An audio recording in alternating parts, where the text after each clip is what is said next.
Hello, I'm Andrea from aMPsters team. This is a video demonstration of the tool we developed in the Hacking Week, called DesPro. With our tool, you can consume event-based data to analyze the process contained in it. This data can be consumed automatically with streaming, and you can see that here.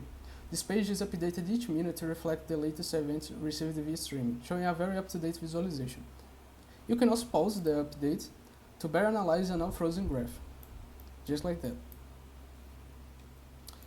And continuing, in this next page, it is also possible to manually upload a .csv file containing the data.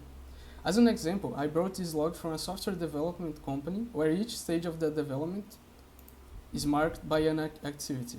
So each line of this .csv file contains a singular event. So we select this file. Okay.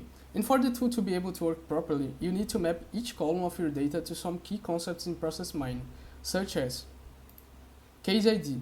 This is an identifier that specifies which case the event unit belongs to. In this context, a case is a singular execution of a process and can have many activities associated with it. So in this example, our case ID is called demand ID.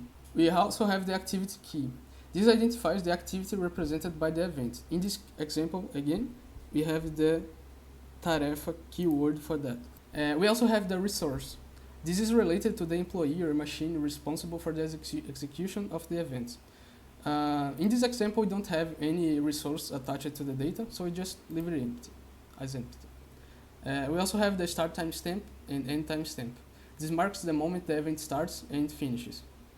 In this case, we have the data início, data fim, also end date. And then we can upload our file. After importing the data, we can go on to the filtering page, where some of more specific functionalities are available, such as analysis selection and general filtering. We can see that the newly uploaded analysis here, as is the live data feed. This feels a bit too complicated to understand because of the data volume, so we can simplify the visualization by tuning down the detail level, which hides some of the less frequent activities and paths, or setting a time interval filter that slices the data used by the process discovered algorithms. We can now see some insights arising from the visualizations. In the performance view, we can check which activities are more time consuming for the processes. Just like that, we have some activities that took like 2 hours to complete, and some others that took 9 hours, and this is a more time consuming activity. As for the frequency view, we can see which activities happens the most, and even notice the ones that need to be remade a lot of times. As an example, we have this activity here that needed to be redone almost 500 times.